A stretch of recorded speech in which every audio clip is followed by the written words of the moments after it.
more I thought about it, this is where my thought was driving me. It's not what I went looking for this conclusion at all. It's funny, it wasn't like I believed it and then I started looking for the arguments to support it. It wasn't like that at all. I didn't believe it, but the arguments, the philosophy I was developing kept pushing me until I began to think, oh, okay,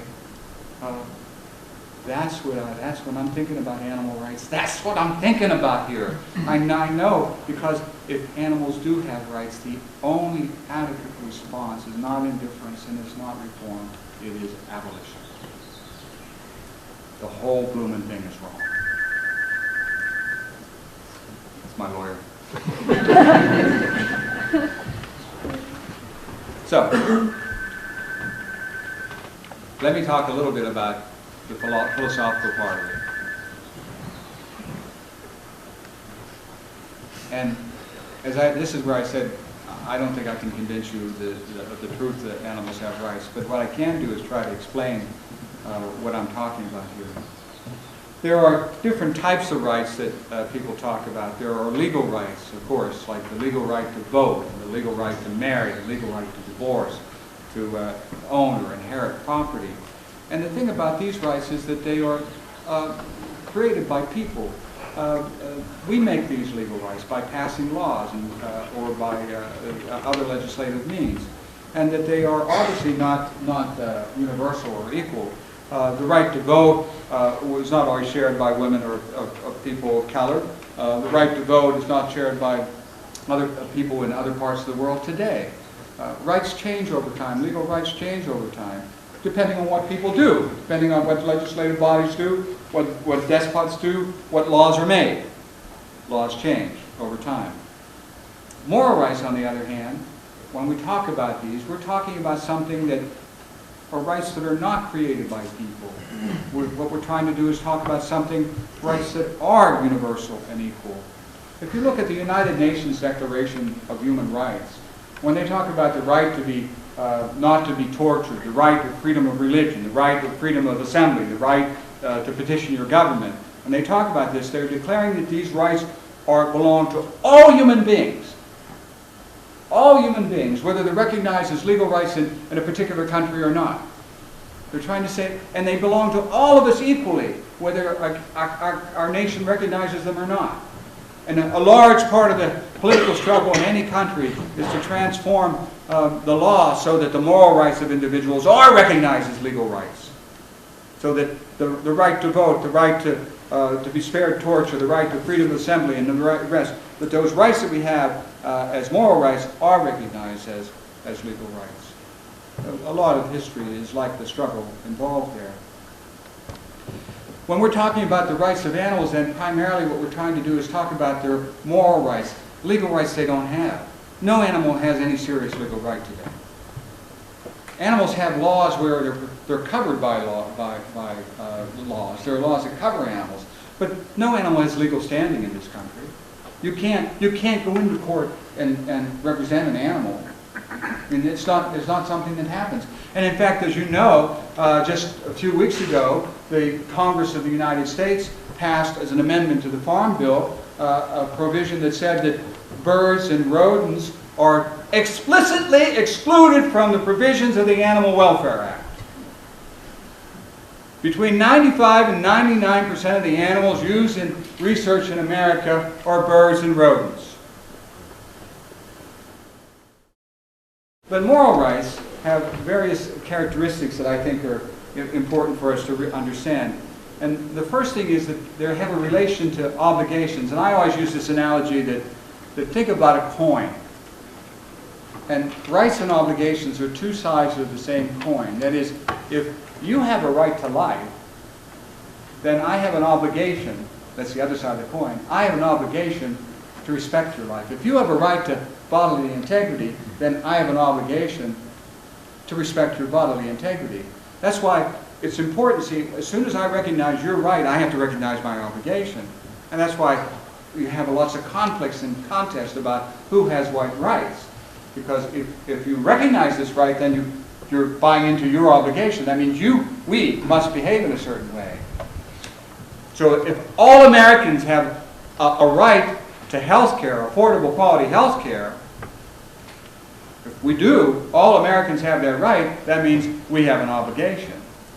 And that's why a lot of people want to say, I don't want to recognize that right because that means I have to do something.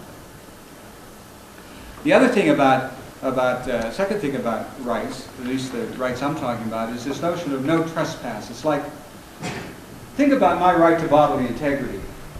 And what I'm suggesting is think about that right like this, that as I walk through the world, there's this like invisible sign that says, keep your hands off this body. It already belongs to somebody. This space is already occupied by me. And no one is to trespass, no one is to enter this geography, this geographical space, my body, without the owner's permission.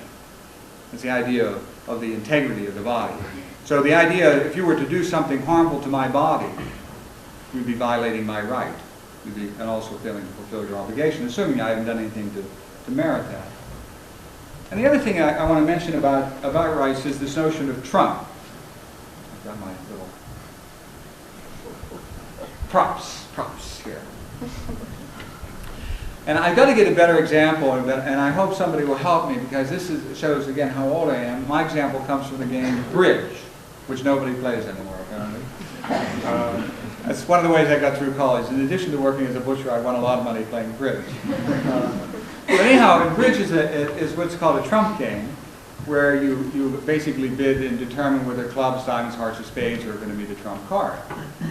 And in a game like that, then what happens is, suppose diamonds are trump, and somebody, just before people were playing, somebody plays the queen of spades. That's a pretty big spade. And then the next person plays the king of spades. That's a very big spade. And then the person plays the ace of spades. And in a game like bridge, if diamonds are trump and I don't have any spades, this card here is more powerful than the queen, it's more powerful than the king, it's more powerful than the ace. It wins. It wins the trick. It's more powerful. It wins the trick. Well, the thing about rights, then, is this. When we say that they're trump, what we're trying to say is that in the moral game, the rights of the individual, your rights, my rights, who have had rights, the rights of the individual are more important than other powerful moral considerations. And in particular, respecting the rights of the individual is more important than any obligation we have to benefit society, to benefit other people. We're not justified in violating the rights of an individual in order to benefit somebody else, even society at large. There are famous examples of this. Remember the Tuskegee experiment. You're familiar with the Tuskegee experiment where hundreds of African-American sharecroppers were given syphilis and not treated for it so they could see what happened. When they told them, you got bad blood, you have to take this medicine. It was no medicine, it was a sugar pill. And they watched them die. They watched them die from syphilis so that they could learn something about the progression of the disease that might be useful for other people, syphilis sufferers in the future. But it's a violation of the rights of the individual to do that. That's what we're trying to say when we say that individuals have rights, when we talk about ourselves.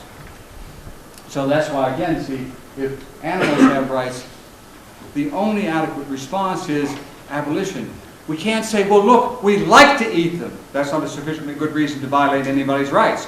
We benefit from doing the research. That's not a sufficiently good reason for doing the research. It's a tradition to do it. It's not a sufficiently good reason to violate anybody's rights. If animals have rights, the only adequate response to raising them for food, the only adequate response to using them in research, the only adequate response in using them for items of fashion is to stop doing it. If they have rights. But of course, then the question is, do they have rights? That's the fundamental question. Do they? And that's the question that I explore at length in my writings. And I'll just simply say, look, there are factual questions we have to ask to make any headway here. What are other animals like physiologically? What are they like anatomically? What are they like psychologically? And here's what we know. Here's what we know. The animals we raise for food, the animals we trap and ranch for fur, the animals we use in laboratories for scientific purposes, the animals we train to entertain us, they're like us, and we're like them. Physiologically, anatomically, psychologically. Here's what I mean by psychologically. This is one of the most important elements of my philosophy, but I think it's just common sense. It's not like, oh gosh, this is like really abstract stuff. I think it's really just plain common sense. Other animals, these animals I'm talking about, are in the world. They're aware of the world. They're aware of what happens to them. What happens to them matters to them. Let me do that again. They're in the world. They're aware of the world. They're aware of what happens to them. What happens to them matters to them.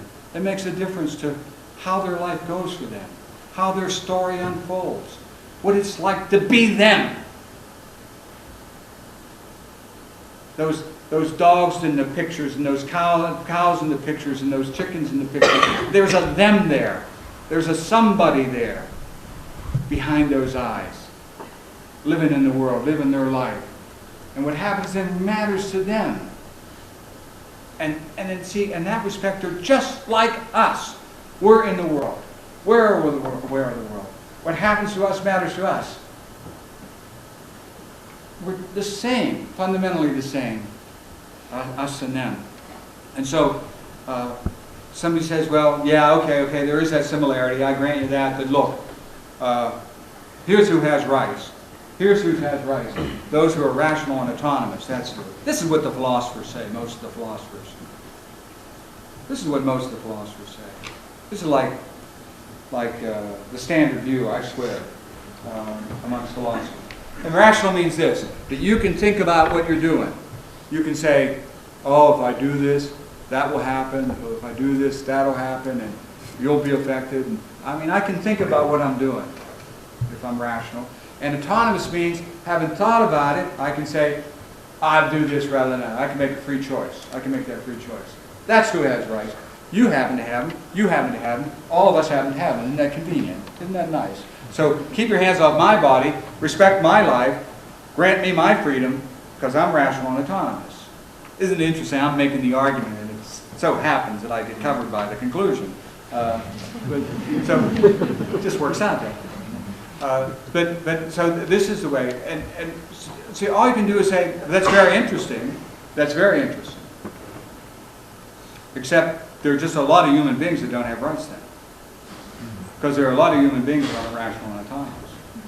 I'm not talking about anybody in this room, but I mean, but there are a lot of human beings that just can't put it together. They don't have the mental wherewithal to think that way and to think through choices. They just don't have that capacity.